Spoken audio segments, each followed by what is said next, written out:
የተጫወትካት? መጀመሪያ ከልጁ ግጥሙን ለመውሰድ እንዴት ተነሳሳ? ማንበብና መጻፍ እንዴት ሀሳቡ መጣልህ?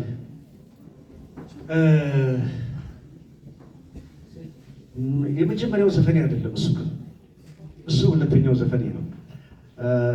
እድገት በህብረት ዘማቾች በሚሄዱበት ሰዓት እኔ አራተኛ ክፍል ተማሪ ሆኜ ትምህርት ቤት ውስጥ ከህይወት በቀለ ልጅ ጋር መስፍን ኤልያስ ነፍስ ይማር በቅርብ ያረፈ ወንድሜ አብሮ አደጌ ከእሱ ጋር በርታ ዘመድ የሚል አንድ ዘፈን ዘፍኛለሁ።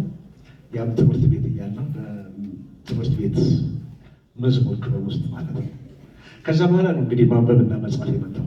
ማንበብና መጻፍ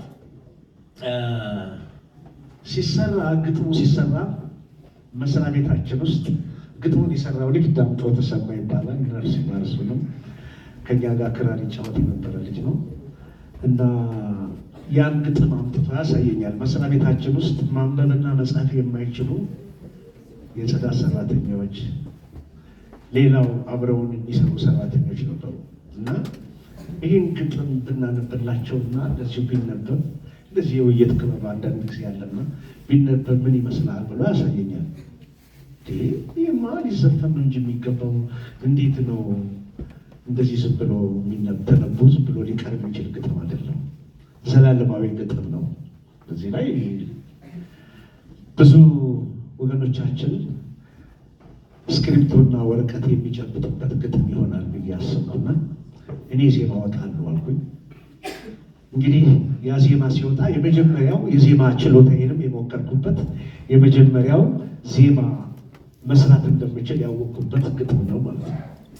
ግን ዘፈኑ ሲወጣ እና የመንግስትን አዋጅ ቀድመን ከአንድ ዓመት በፊት ነው የተጫወተው። ጥበብ እንደዚህ ናት እንግዲህ፣ አዋጅንም ትቀድማለች። ከዚሁ ከንባብ ጋር አያይዤ ልጠይቅህ። ወዳጆችህ በቅርብ የሚያውቁ ሰዎች በጣም አስደናቂ አንባቢ እንደሆንክ ይናገራሉ። ካለህበት ቢዚ ከመሆንህ የመጀመሪያው እንዴት ዳበረ ይህ ንባብ ልምድ?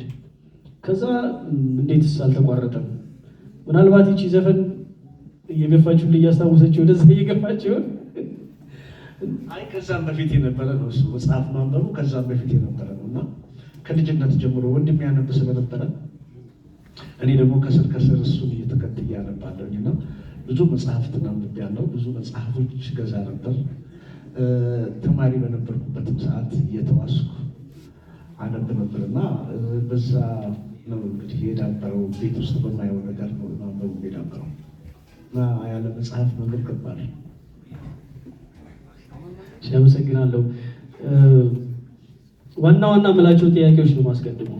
ሁልጊዜም ፀሐይ ሲባል በዘመናት የማይቀያየር የማይሻር አንዳንድ ሰው የተለየ ታርጋ ይቀመጥለታል አይደለም? ለአንተ ግን ይሄ ማንነት ተሰጥቷል። አብዛኛው ሰው የሚስማማበት ነው። እንዴት ዳበረ ይሄ ማንነት? እንዴትስ በነበሩት የዘመናት ፈተናዎች ሊዛነፍ አልቻለም?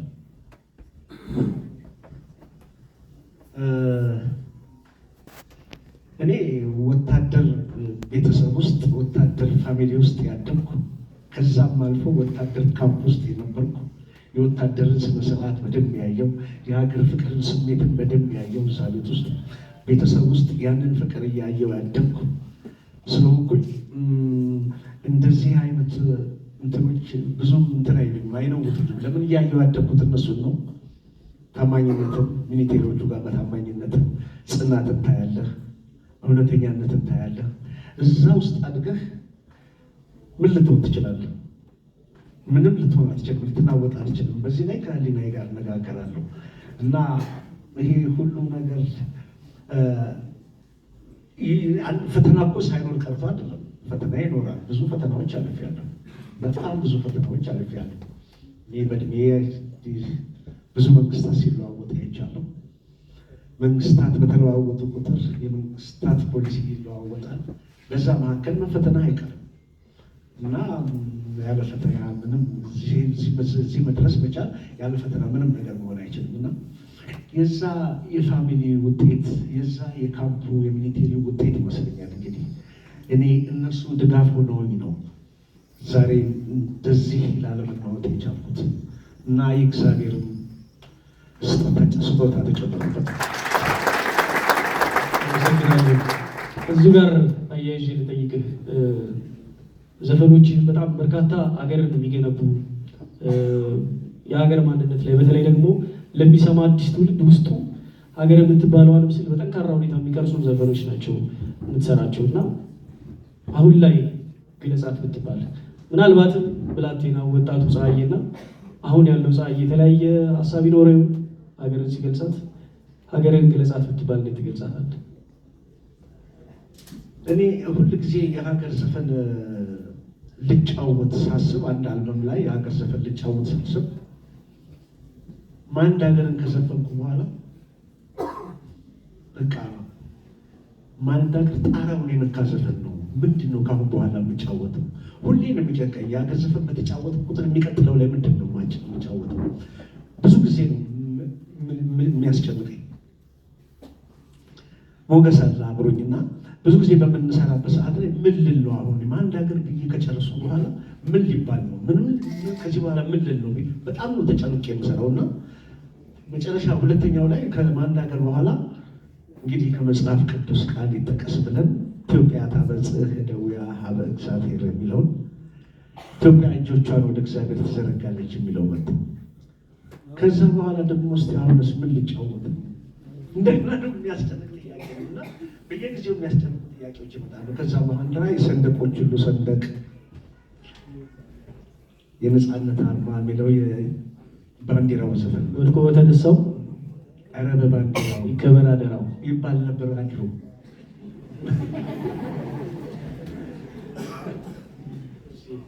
በጣም እናመሰግናለን። ትንሽ እስቲ ቀለል ላድርገውና ኮንሰርቶች ላይ ብዙ ጊዜ መድረክ ላይ ሌላ ሰው ነው ያ ነፃነት ያ ሌላ ማንነት ከየት መጣ ነው ጥያቄ ነው። እዚሁ አያይዘህ እንድትነግርልኝ የሚፈልገው ስትጫወት ልክ ዘፈኑ ከመጫወት በፊት ታሪኮችን ትነግራለህ ተመልካቾች፣ ይህ ዘፈን የወጣ ጊዜ ያልከው ወደኋላ። ከዛ ደግሞ የመድረክ እንቅስቃሴ ደግሞ በጣም ገላጭ ነው። መድረክ ማስተዋወቅ፣ ትወና ወይ ደግሞ ውዝዋዜ ያኔ የጀመረ ነበረ? ከየት ዳበረ ያ መድረክ ላይ ያለ ነፃነት ያ ማንነት? የመድረኩ ነፃነት በፊትም ነበር። አክቲንግ ማድረጉ ቲያትር ቤት ያደገ ሰው ይሄ ነገር አይጠፋው ያስባለሁ።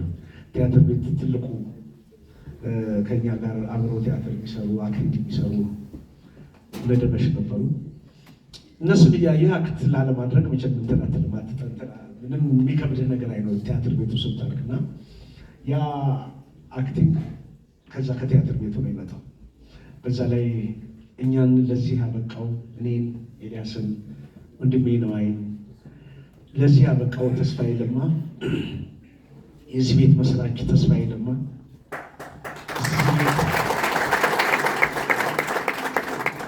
እነ ጆሊ ምንዳ ነው በሚዘፈኑበትን ጊዜ እዚህ ቤት እንመጣ ነበር። ጋይ ተስፋዬ ይዞ ይመጣ ነበር። አንዳንድ ዜማዎች እዚህ ቤት ተሰርተዋል። የኛ ዜማዎች እዚህ ቤት ተሰርተዋል። እና እንደዛ አይነት አለቃ ሲኖርህ ምን እንደምትፈልግ ያውቃል። እኔ ጋይ ተስፋዬ ገና ለመቀጠር ሲሄድ እኔ በጣም ጥላሁን ከነፍሴ በላይ ነው የምወደው። ጥላሁን በጣም አድናቂ ነኝ እና ለመፈተን እና ለመቀጠር ሲሄድ ስቴጅ ላይ ውጣ አለኝ እና ወጣሁ። የጥላሁንን ዘፈን ነው የሚጫወተው አልኩት። ተጫወት አለኝ። ተጫወት። ከተጫወቱ በኋላ በቃ ውረድ አለኝ። ለምን አልኩት። ድምፅ የለኝም እንዲህ ስለው እኔ ሰፈር ውስጥ ጎበዝ ነው ይሉኛል እኮ ለምንድን ነው አሪፍ ነው ይሉኛል እና ስለው አይ እኔ ሌላ ጥላሁንን መቅጠር አልፈልግም፣ የራሴ የሆነ ነገር ካለ እንደገና ሄዳለሁ። አይ የራሴ ነገር የሆነ ነገር የለኝም፣ ግን ሌላ ዘፈን ልጫወት ከጥላሁን እንጂ ብዬ ውዬ እመጣለሁ ውዬ በድል ጥንትና አባቴ ነው ጠላትን ወደዱት ና ብሎኝ ተቀጥረሃል፣ 100 ብር ታገኛለህ።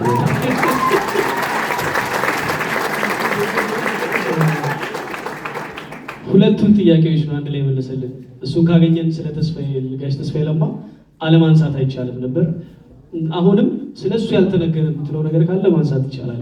ሌላው የሚገርመኝ የተለየ የድምፅ ቃና ነው ያለ፣ የራሱ የሆነ ድምፅ። እንዴት ከነጥላው ተጽዕኖ ተላቀቅ ነበር አንደኛው ጥያቄ። እሱ እኮ ነው ትልቁ ነገር። ጋይ ተስፋዬ እኔን እንደሆነ አድርጎኛል። በቃ የጋይ ተስፋዬ ትልቁ ችሎታ ኤልያስ ሲመጣ የሌላ ሰው ተጽዕኖ እዛ ቤት ውስጥ ይዞ እንዲመጣ አይፈልግም። ነዋይን ሲመጣ የሌላ ሰው ተጽዕኖ ይዞ እንዲመጣ አይፈልግም። ጋይ ተስፋዬ ባይኖር ኖሮ እኔ ምግብማ ሁልታል እና ራሴን እንደሆነ አድርጎኛል ጋይ ተስፋዬ። ጋይ ተስፋዬ ባለህበት ክብር ላንተ ይሁን። ጋይ ተስፋዬ እኛ ልጆቼ ጋይ ተስፋዬ ባይኖር ፀሐይ ዮሐንስ የሚለው ስም አይኖርም። ለምን ሁል ጊዜ እኔም አሁን ማንኛውንም አዳዲስ ዘፋኞች በማገኝበት ሰዓት ያንተን ዘፈን ነው የምዘፍነው ምናምን ሲሉኝ ደስ አይልም። የጥላሁንን ነው የምዘፍነው። አዎ ሁላችንም የሰው ዘፈን ዘፍነን የመጣ ነው። ግን ድምፅ ካለህና ጥሩ ከሆንክ የራስህን ዘፍነህ የራስህን አሻራ ትተህ ማለፍ ነው የሚበጀው ብዬ ነው የማስበው። በጣም እናመሰግናለን። ስለ ዜማዎች ላንሳ። አንድ ቃለመጠይቅ ላይ የሰማሁት ለትንሽ ከሚለው አልበም በፊት ከ30 በላይ ዜማዎች ሰራ። የራስህን እዛ ጋር ቆምክ። ስለተደጋገመ ተመሳሰለብኝ የሚል ምክንያት ነበር የሰጠህን። ከዜማዎችህ ራስህ አንዱን አውጣ ብትባል ምርጡ ብትለው በራስህ ግምገማ ወይንም ደካማ ነው ባይወጣ ይሻል ነበር የምትላቸው 2 ስራዎች ጥቀስልን ብለህ ትጠቅስልኛለህ?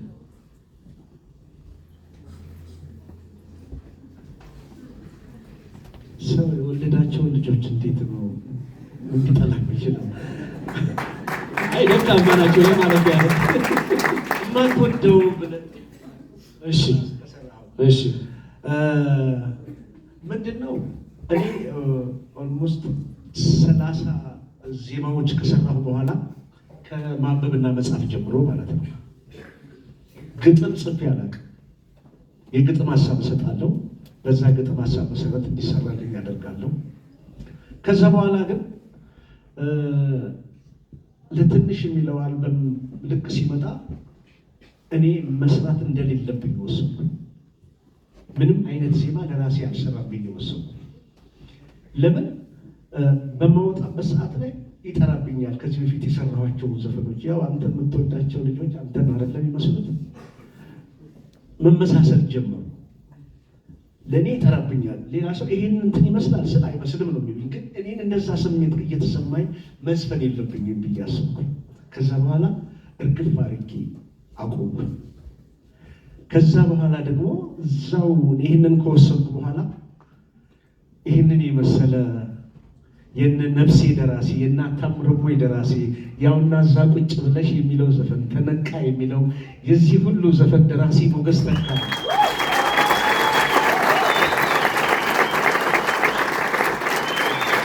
አረ ያንሷል ያላችሁና ነፍሴ የሚለው ዘፈን የብቻ ነው። ያውና እዛ ቁጭ ብለሽ ደምቀሽ ደግሞ እንዴት ታምራለህ የዚህ ውብ ዘፈን ደራሲ ሞገስ ተካ።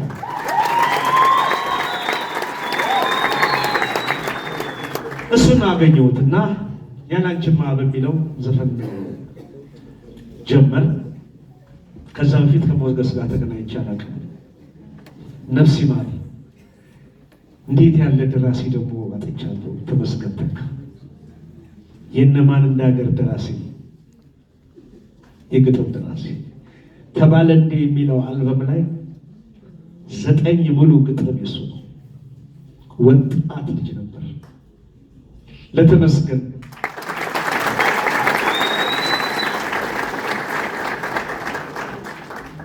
እና እንደዚህ አብሬ ከሰራኋቸው ሰዎች ጋር ነው ብቻዬን አይደለም ድምቅ ያልኩት፣ ከነሱ ጋር ነው የደመቅኩት እና ከዛ በኋላ ነው ዜማዎች ማቆም የቻልኩት። ለምን የሚለው ጥያቄ ከመጣ መመሳሰል እንዳይመጣ ጥላሁን ገሰሰና መሐሙድ በህይወታቸው ውስጥ 60 ዓመት ሲሰሩ የሰሩት ዜማ 4 አይበልጥም። የራሳቸው የሆነ ዜማ የእያንዳንዱ ደራሲ ጉሮሯቸው ላይ ሲያልፍ የተለያየ ቫራይቲ ነው የሚያመጣው። የአንድ ሰው ድርሰት ብቻ ስላልሆነ ፈተናም ስላለው በደንብ አጥንተውት ነው የሚዘፍኑት እና እኔ ዜማ ተሰጥቶኝ ስፈተን እወዳለሁ። ተፈትኜ ያንን ሳልፈው ያዘፈን ጥሩ እንደሚሆን አምናለሁ። በወላይታ ዘፈን የተፈተንኩትን ያህል ግን አልተፈተንኩም። እሱ ባይኖር አይሰራም። ወጌ ያመሰግናለሁ በጣም። የቅድሟ ሙዚቃ ግን ትንሽ አላጠረች እንዲህ ብቻ ነው የምትሉት?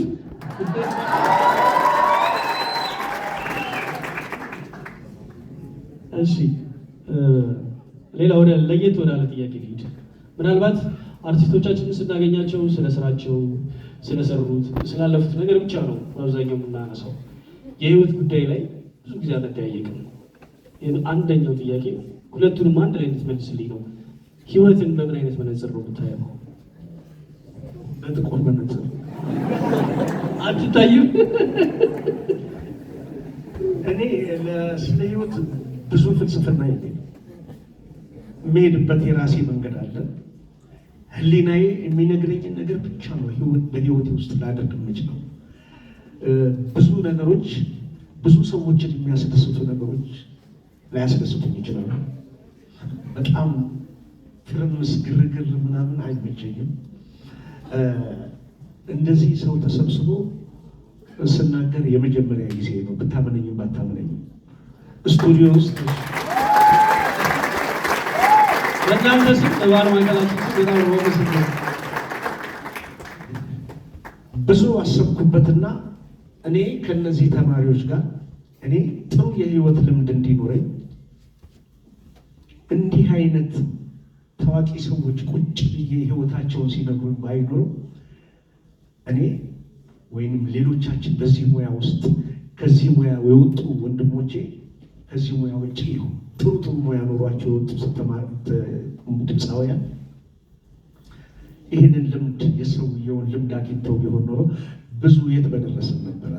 እኔ ከነ ጥላሁን ጋር ከነ መሐሙድ ጋር እዛ ካምፕ ውስጥ ሙዚቀኛ ካምፕ ውስጥ ስላደኩ የእነሱን ህይወት ጠንቅቄ ያውቃለሁ። እዛ ካምፕ ውስጥ ስላላክ ነው ያደኩት። እነሱ ሙዚቃ በሚሰሩበት ሰዓት እኔ እዛው ቁጭ ብዬ ሙዚቃ እየሰማሁ ትምህርት ቤት እሄዳለሁ ብዬ ደብተሬን ተሸክሜ እዛው ቁጭ ብዬ እና ዜማ ያዝ እየተባልኩ ነው ያደኩት። አንዳንዴ ቴፕ ሳይኖራቸው ሲቀር እንደ ቴፕ እያገለገልኩኝ እንደ ቴፕ እያገለገልኩ ይችን ዜማ ያዛት አሉና ሌባውን ብታት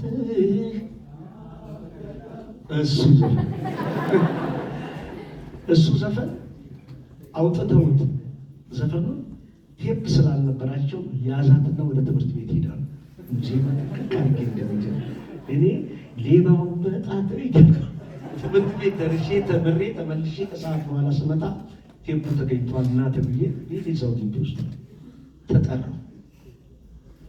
ዘፈኑን አምጠዋል። ወዲያው ዘፈኑት፣ እዛ ተቀረጸ።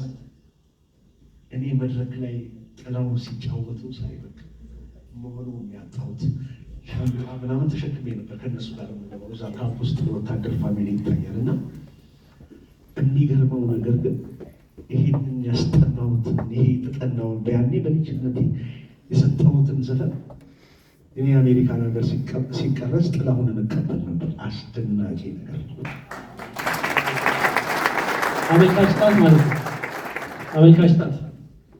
አመልካች ጣት የሚለው ዘፈን የሚለው ዘፈን አሜሪካን ሀገር ሲቀረጽ እኔና ነዋይንን የተቀበልነው። ባለታሪኩ ደግሞ እኔ ነበርኩ። ጋሽ ጥላሁንን ካነሳን ህዝብን በዛው እናንሳ። ጋሽ ጥላሁንን የተካበትና የድራመር ጉዳይ መምህራችን ተስፋዬ ሹክ ብሎን ነበረ። አንተ ውስጥ አጫውተን የለምና ተክተ ገባ። ጥላሁን አባቱን ተረድቶ ቤት ተቀምጦ ነበርና የሀገሪቱ ፕሬዚዳንት እኛ ህዝብ ለህዝብ ልንሄድ ስንል ሊገመግሙት ነበርና ጉባኤ አዳራሽ ውስጥ ሊገመገም ነበርና እሱ ቀረ። በለቅሶ ምክንያት ያንን ዘፈን እኔ ዘፈንኩት። አንሲ ያዳ የሚለውን የኦሮምኛ ዘፈን ማለት ነው። ስለዚህ እንደዚህ ይሄ የተለያየ ብሔረሰብ ዘፈኖችን ሁላችንም እየተቀባበልን እንዘፍነዋለን እና ለዚህም ነው እኮ አሁን በምንዘፍናቸው ሰዓት የማይከብዱ ዘፈኖች። ቲያትር ቤቱ ስታድግ ሁሉንም ነው የምትሆነው። በዛ ያንን ተጫዋቸዋለሁ። እኛው አንሲ ያዳ በመሀል አንድ ነገር ጋብዘን አትሉትም እንዴ? በእናንተ ምርጫ ወይ በራስህ ምርጫ በድምፅ የምትጋብዘን ነገር ይኖረናል? ንግግር እያደረግን ነው። ሙሌ እንዳለው ነው በጣም እሱ ጋር ሳቅ ጨዋታ አለ የሚለውን የሚቀጥለው ጥያቄ ከመጠየቄ በፊት ለዛ ብዬ ነው። ጀማሪ ድምፃውያን ቅድም ነግረህናል። አሁን በዚህ ዘመን በጣም ጥሩ እድልም ያለበት ዘመን ነው፣ አስቸጋሪው ዘመን ነው። አንደኛው ምሳሌ ያንተን ዘፈን ቲክቶክ በጣም እየተቀባበለው ነው፣ እያየኸው ነው። በዛ እድል አለ፣ በዚህ ፈተና አለ። አዲስ የሚወጡት የእናንተን ዱካ ተከትለው እዛ ደረጃ ለመድረስ ለሚፈልጉት እዚህም ይኖራሉና ምን ትመክራቸዋለህ? ቅድም ጫፍጫፉን ብየዋለሁ።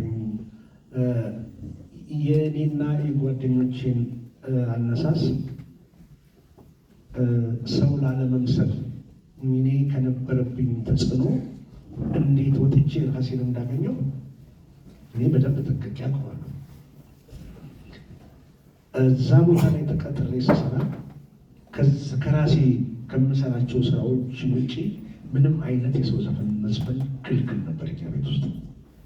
ዝም ብሎ ባህላዊ ዘፈኖች ምናምን ካልሆነ በስተቀር ምንም ነገር በድምፃዊነት የተቀጠረ ሰው ምንም ነገር አይዘፍንም። እኔ አሁን ላሉት ልጆች